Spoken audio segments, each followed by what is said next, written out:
샬롬. 옆에 계신 성도님들과 또 실시간 화면으로 함께 하시는 여러분들과 우리 손을 뻗어서 인사 나누겠습니다. 하나님께서 당신을 참으로 사랑하십니다.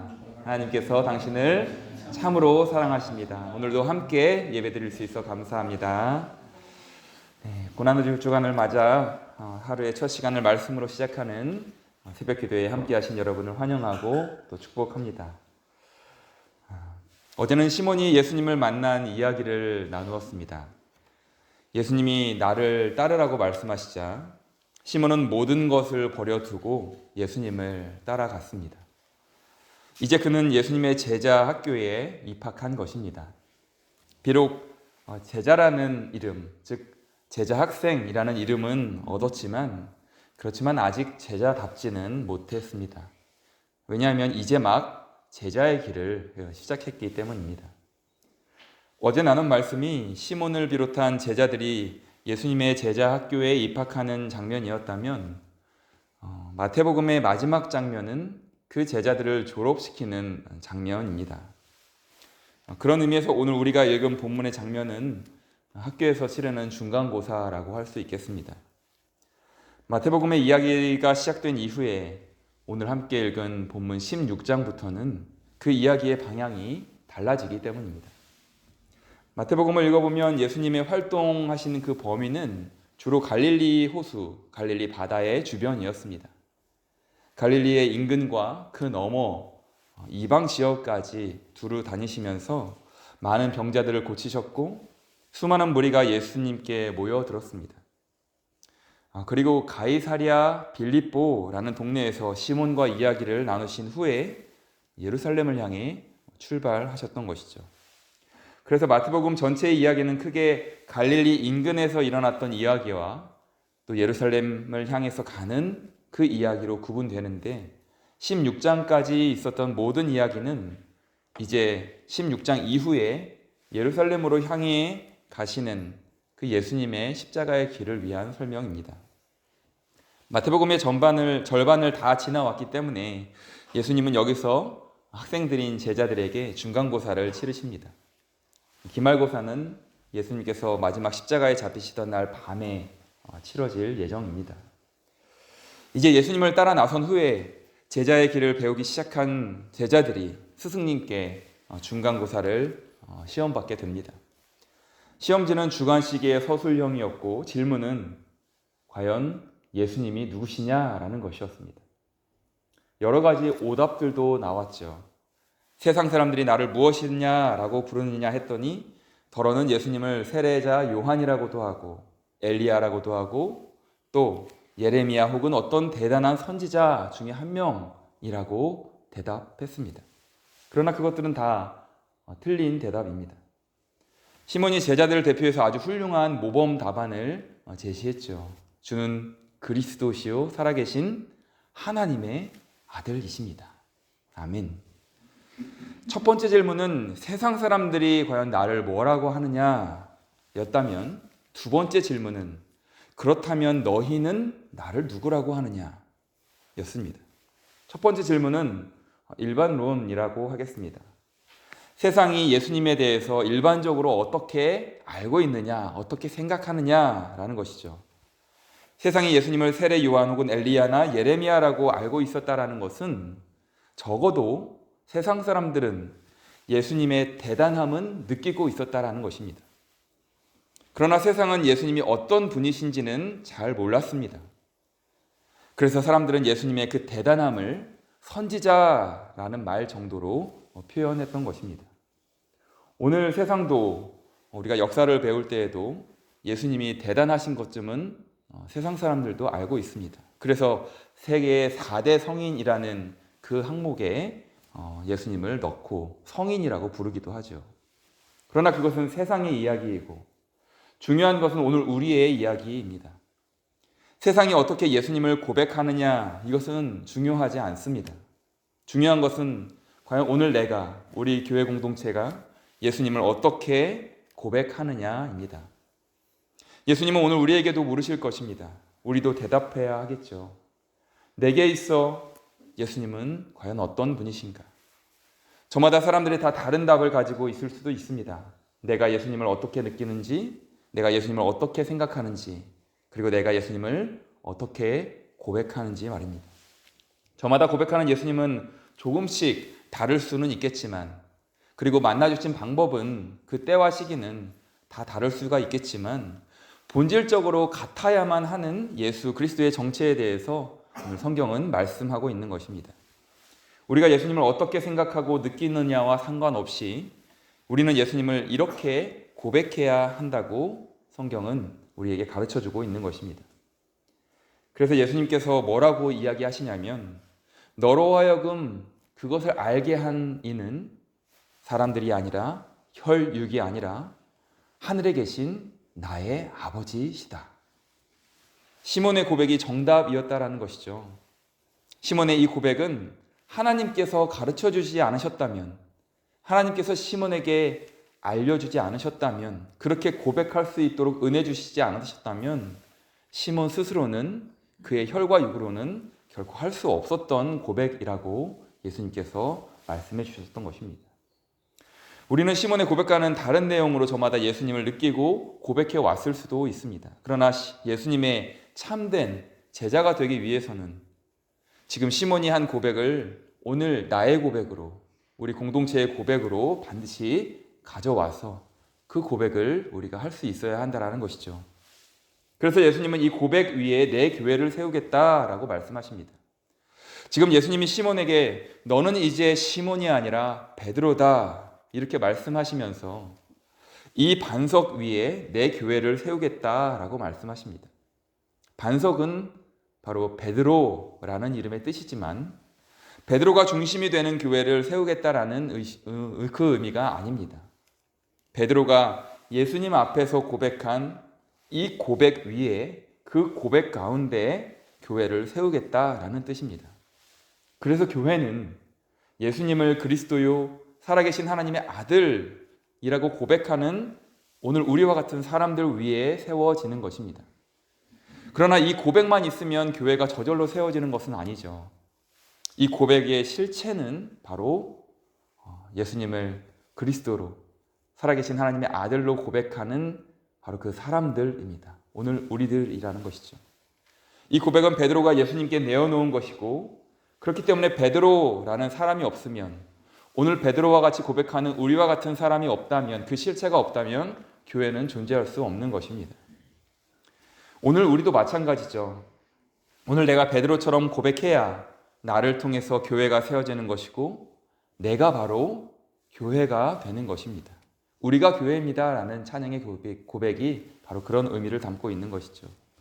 이후에 베드로는 정말 교회의 반석이 됩니다. 교회의 일원이 되고 교회를 이끌어가는 지도자까지 이르게 됩니다. 그러나 이것은 베드로만의 이야기가 아니죠. 이것은 오늘 우리 자신의 이야기입니다. 베드로를 통해서 하나님께서는 오늘 우리의 이야기를 말씀하고 있는 것이지, 옛날에 베드로가 이렇게 훌륭한 고백을 했다더라 라고 거기에 감탄하는 정도로 끝나고, 또 베드로가 그렇게 훌륭한 사람이었음을 그 베드로 자체를 드러내기 위해 우리에게 말씀하고 있는 것이 아닙니다. 거기에 목적이 있다는 것이 아니죠. 이 이야기는 오늘 우리가 어떻게 예수님을 고백해야 하는지를 가르쳐주고 있는 것이고, 우리가 베드로처럼 예수님을 고백함으로써 우리 자신이 바로 진정한 교회가 되는 것이라고 가르치고 있는 것입니다. 우리를 통해 교회가 온전히 세워진다라고 말씀하시는 것이죠. 그러므로 오늘 우리는 베드로처럼 고백해야 할 뿐만 아니라 우리도 그렇게 하나님의 다스림 안에서 교회를 온전히 그리스도의 몸으로 세워가야 하는 것입니다. 교회는 어떤 생명의 샘과 같은 것이라고 할 수 있습니다. 생명이 흐르는 샘. 여기에 오면 영원한 생명을 얻게 되는 것이죠. 그래서 교회를 영원한 생명의 샘이라고도 할 수 있고, 하늘의 은혜를 퍼올리는 우물이라고도 말할 수 있겠습니다. 우리는 이 새벽에 여기에 모여서 하루를 살아갈 은혜를 얻어가는 것입니다. 그래서 우리는 교회에 와서 은혜를 받는다라고 표현하기도 하고, 실제로 교회의 은혜를 받기 위해 기대하며 하나님을 기대하며 나아옵니다. 그렇다면 우리가 교회에 와서 은혜를 받을 뿐만 아니라 우리가 교회를 세우는 사람이 된다라는 것은 어떤 사람이겠습니까? 지금 예수님은 이렇게 예수를 그리스도로 고백하는 베드로를 통해서 교회를 세우시겠다라고 말씀하셨거든요. 그러니까 베드로는 교회에 와서 은혜를 받는 사람이 아니라, 그저 거기에 머무르는 사람이 아니라 교회를 세우고 그 교회 안에서 은혜가 되는 사람을 의미하는 것입니다. 오늘 우리를 통해서 교회를 세우신다라는 것도 똑같은 의미여야 합니다. 오늘 우리는 잘 차려진 밥상에, 어느 영화 배우가 말했던 것처럼 잘 차려진 밥상에 숟가락 하나 얹는 사람이 되어서는 안 됩니다. 오늘 우리는 그 밥상을 차리는 사람이 되어야 합니다. 그래서 교회가 목마른 영혼들이 와서 은혜의 물을 얻어가는 곳이라면 우리 자신이 바로 하나님의 은혜가 흐르는 그 은혜의 통로가 되어야 한다는 것이죠. 교회가 예수님을 만나는 곳이라면 우리 자신이 예수 그리스도를 보여주는 사람이 될 수 있어야 합니다. 교회가 예수님의 사랑을 맛보아야, 그래서 맛보아서 아는 곳이라면, 알아가는 곳이라면 오늘 우리가 그 사랑을 받을 뿐만 아니라 베풀고 나누어 주어서 우리를 통해 여기 찾아온 사람들이 그 사랑을 힘입을 수 있도록 그렇게 우리 자신이 예수 그리스도의 사랑이 먼저 되어야 한다는 것입니다. 그것이 예수를 그리스도로 또 살아계신 하나님의 아들로 고백하는 사람들에게 주어지는 오늘의 사명입니다. 오늘 우리가 베드로를 따라서 주는 그리스도시요 살아계신 하나님의 아들이십니다 라고 고백한다면 예수님은 베드로를 통해 교회를 세우셨듯이 오늘 우리를 통해서 교회를, 이 라인한드 지방 한인교회를 온전히 세워가시는 것입니다. 그런데 우리는 질문해야 되겠죠. 과연 그런가? 우리를 통해서 잘 세워지고 있는가? 그리스도의 몸이 건강하게 자라가고 있는가? 내가 은혜를 받을 뿐만 아니라 은혜를 주는 사람인가?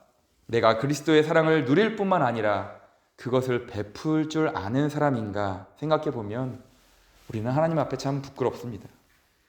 사랑을 받는 것은 좋아하지만 베푸는 것은 무리인 분들이 사실 교회 안에는 많습니다.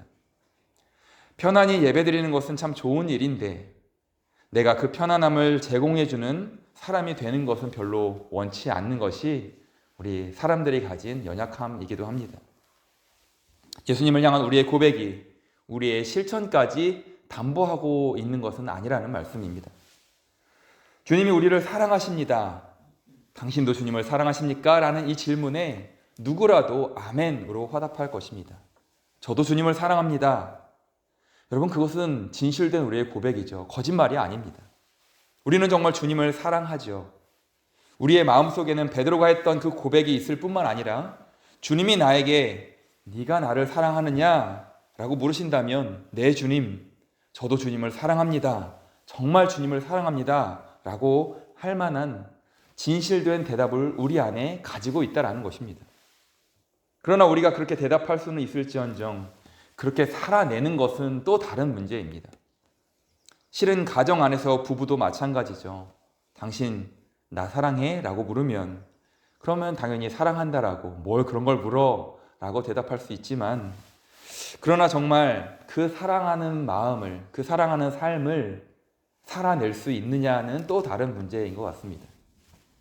내가 사랑하는 사람을 위해서 무언가 사랑하는 일을 할 수 있느냐 하는 것은 조금 더 어려운 실천 과제인 것 같습니다. 우리 안에 분명 사랑이 있는데 그 사랑하는 마음을 가지고 있고 품고 있는 사랑도 하지만 이 사랑을 내 마음 밖으로 끄집어내서 그 사랑을 위해서 무언가 해야 하는 것은 조금 더 어렵다라는 것입니다. 사실은 베드로도 그랬습니다. 베드로도 예수님 앞에 굉장히 훌륭한 모범 답안을 내놓았습니다. 주는 그리스도시요 살아계신 하나님의 아들이십니다. 예수님께서 그 대답을 들으시고 칭찬까지 하셨죠. 이 대답을 예수님 앞에 내어놓았던 장소가 어디였냐면 매우 중요한데 가이사랴 빌립보, 그러니까 카이사르, 그러니까 황제를 의미하는 카이사르와 빌립, 분봉왕이었던 빌립을 의미하는 빌립의 이름을 붙여서 가이사랴 빌립보라고 이름을 붙였던 것입니다. 그 동네가 어떤 동네였냐면 로마의 황제를 위해 지어진 도시였습니다. 거기에 분봉왕인 빌립의 이름까지 붙여서 지어놓았던 이름입니다. 아무것도 없지는 않았을지라도 별것도 없는 동네에다가 도시를 만든 것입니다. 황제의 이름을 걸기 위해서 웅장한 도시를 만들고 여러 가지 굉장한 시설물들을 세워놓은 도시가 바로 가이사랴 빌립보였습니다. 그래서 여기에는 유대인이 오더라도 회당을 결코 지을 수 없는 황제만을 위한 도시로 여겨졌던 공간이 바로 가이사랴 빌립보였습니다. 바로 이곳에서 예수님께서 물으셨던 거죠. 사람들이 나를 누구라고 하느냐? 너희에게 나는 어떤 존재이냐? 이 두 가지 질문을 하신 것입니다.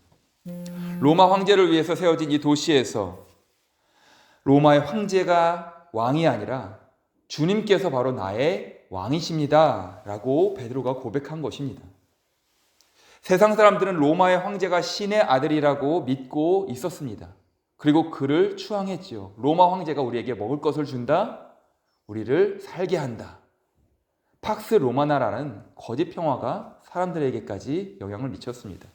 그런데 베드로는 그런 로마 황제가 아니라 예수님이 하나님의 아들이라고 바로 그 도시에서 고백했던 것입니다. 그런데 이렇게 훌륭하게 고백했던 베드로가 바로 이어서 그 고백과는 전혀 다른 사건을 일으키게 됩니다. 베드로의 고백을 예수님이 많이 칭찬하셨음에도 불구하고 바로 그 다음에 베드로가 예수님을 붙잡고 싸움이 벌어집니다. 우리는 본문을 읽으면서 이것이 두 가지 사건이라고 생각할 수 있지만 이것은 한 가지 사건입니다. 베드로의 놀라운 고백과 베드로가 예수님을 붙잡고 싸우는 그 사건은 또 다른 하나의 사건인데 이것은 예수 그리스도가 진정 어떤 분이신지를 그 두 사건을 통해 하나의 사건으로 보여주는 것입니다. 지금 베드로는 예수님에게 굉장히 훌륭한 대답을 했죠. 그 말인즉슨 하나님께서 너희에게 주신 고백이라고 할 정도로 정답이었습니다. 그러나 예수님에 대한 고백은 말로만 되는 것이 아니기 때문에 지금 예수님은 그의 고백을 채점하면서 고쳐주고 계시는 것입니다. 베드로에게 예수님은 왕이십니다. 그것이 그리스도라고 하는 표현이죠. 기름 부음을 받은 자, 왕, 선지자, 제사장. 예수님이 왕이시고 예수님이 하나님의 아들입니다 라고 고백을 했는데 그렇다면 베드로 네가 고백하는 그리스도가 어떤 사람이냐라는 것을 가르쳐주고 계신 것입니다. 이제 베드로가 고백한 대로 그리스도이신 예수님이 그리스도로서의 사명을 감당하고자 이제부터는 16장 이후부터는 예루살렘에 가게 될 것인데 예루살렘에 있는 권력자들에게 붙잡혀서 많이 고난받고 매질도 당하고 결국 죽게 될 것이고 그러나 사흘 만에 부활할 것이라고 말씀하시자 베드로는 거기서부터 예수님과 싸우게 된 것이죠. 본문은 베드로가 예수님에게 대들었다라고 오늘 세번역은 조금 더 대들었다라고 표현해 주지만 개역개정에는 항변했다라고 조금은 완화한 표현을 씁니다. 그런데 이 말은 혼낸다라는 뜻입니다. 여러분, 제자인 베드로가 예수님을 혼냈다라고 하는 것입니다. 그러니까 베드로가 예수님을 꾸짖은 것이죠. 제자 베드로가 스승 예수님이 그 길 가기를 원하지 않았기 때문입니다. 지금 예수님은 가이사랴 빌립보를 나서면 이제부터 제자들을 이끌고 예루살렘을 향해 가실 참입니다. 이제까지 수많은 기적을 일으키면서 병자를 고쳐주셨고 죽은 사람까지 살리면서 그렇게 수많은 사람이 따르는 예수님이신데 예루살렘에 가게 되면 오히려 붙잡혀서 죽게 될 것이라고 말씀하십니다. 가이사랴 빌립보에서 베드로의 고백은 어떤 것이었냐면 이곳은 로마의 황제 도시지만 예수님이 저 로마의 황제보다 더 대단한 왕이시고 더 높으신 왕이십니다 라는 뜻입니다. 이것은 분명 오늘 우리도 예수 그리스도 앞에 내어놓아야만 하는 우리의 고백이지만 이 고백을 내어놓는 베드로에게 이 고백의 의미는 조금 다른 의미였습니다. 예수님은 베드로의 그리스도가 되어서 그를 구원하기 위해 지금 십자가를 지러 예루살렘으로 가야 하는데 베드로가 생각하는 그리스도, 베드로가 믿고 있는 왕은 어떤 것이었냐면 로마의 왕을 그 위에서 아래로 내려다보는 더 대단한 황제가 되는 일이었습니다. 그런데 지금 예수님이 예루살렘으로 가려고 하는 길은 말하자면 자기를 낮추시는 겸손의 길이고 이미 그 길은 저 하늘에서부터 시작되어서 예수님은 하늘의 영광을 버리고 이 땅으로 이미 낮아지셨습니다.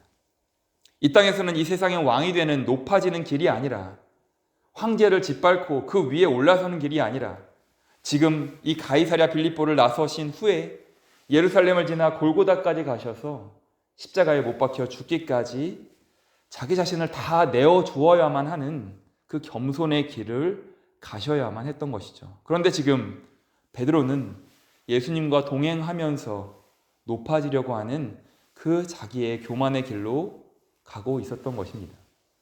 그래서 예수님은 나는 지금 낮아지는 길로 가고 있는데 너는 지금 높아지겠다라고 하는 것이냐?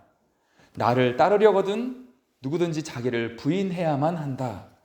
그렇게 그들의 방향을 고쳐주셨던 것입니다.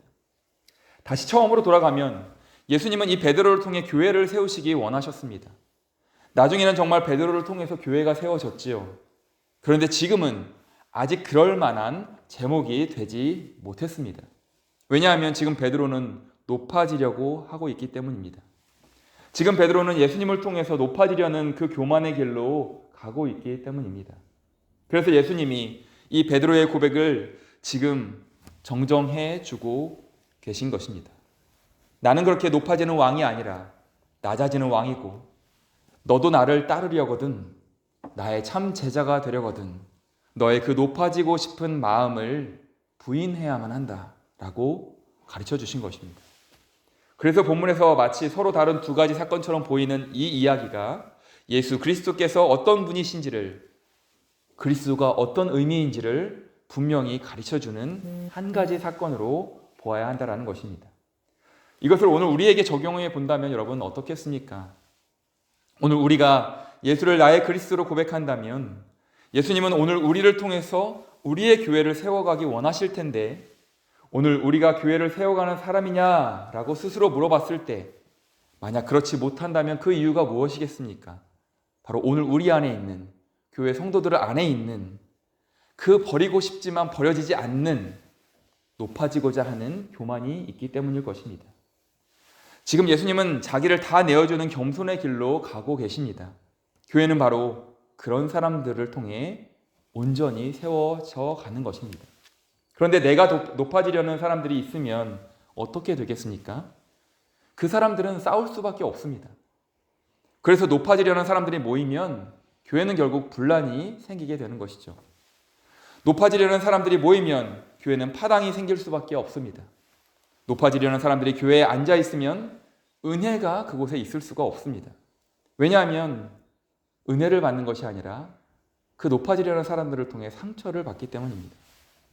높아지려는 사람들은 자기를 드러내려고 하기 때문에 예수님을 결코 보여줄 수가 없습니다. 높아지려는 사람들은 섬김을 받으려고 하기 때문에 누군가를 섬길 수가 없는 것이죠.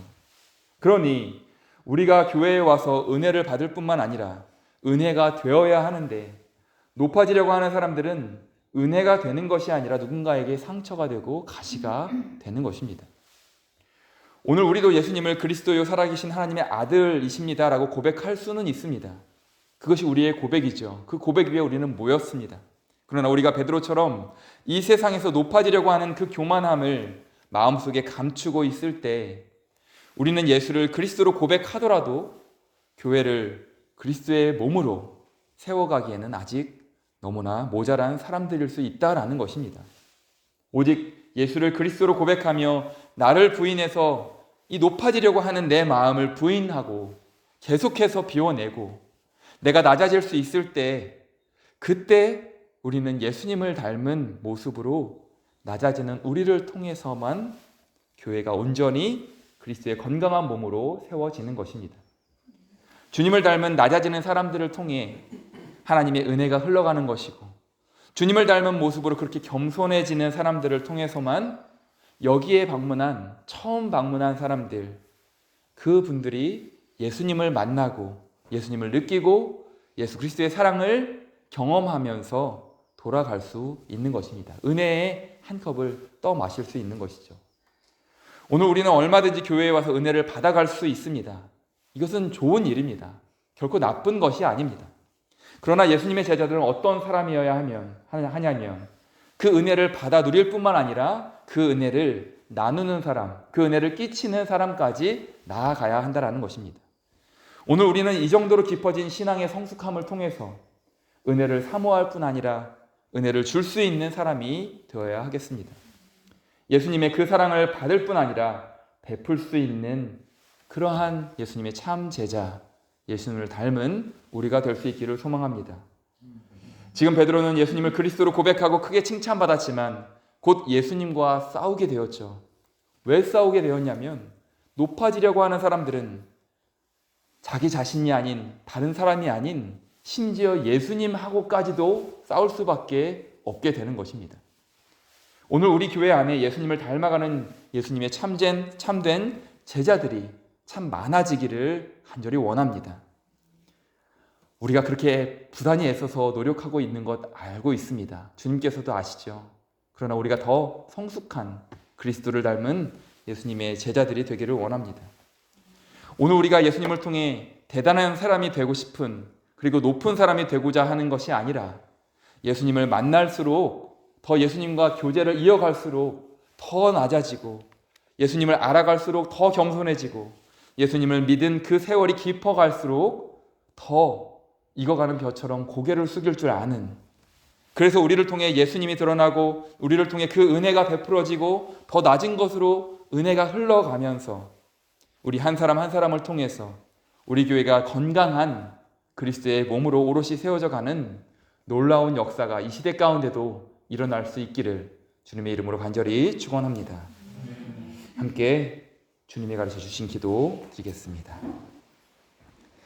하늘에 계신 우리 아버지여, 이름이 거룩히 여김을 받으시오며 나라의 임하옵시며 뜻이 하늘에서 이룬 것 같이 땅에서도 이루어지이다. 오늘날 우리에게 일용할 양식을 주옵시고 우리가 우리에게 죄 지은 자를 사하여 준 것 같이 우리 죄를 사하여 주시옵고 우리를 시험에 들게 하지 마옵시고 다만 악에서 구하옵소서. 나라와 권세와 영광이 아버지께 영원히 있사옵나이다. 아멘.